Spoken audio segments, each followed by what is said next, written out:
দেখুন, আমাদের সংবিধান অনুযায়ী 4 ক খুব সম্ভবত প্রধানমন্ত্রী এবং বঙ্গ শেখ মুজিবুর রহমানের ছবি প্রত্যেকটা অফিস আদালতে রাখবার কথা বলা হয়েছে, এবং আমাদের কয়েকদিন আগে কয়েকটি দিবস বাতিল হয়েছে।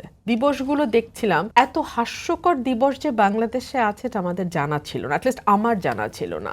শেখ রাসেলের জন্মদিন, শেখ কামালের জন্মদিন, শেখ মুজিবের জন্মদিন, ফজিলাতুন্নেসা মুজিবের, প্রত্যেকে শুধু শেখ জামালের বাদ দিয়ে, আর দুজন পুত্রবধূ ওনাদের বাদ দিয়ে, আর জামাই যিনি হয়ে এসেছিলেন ওই বাড়ির ওই দুই জামাই বাদ দিয়ে। তো এটা একটু কেমন হলো না?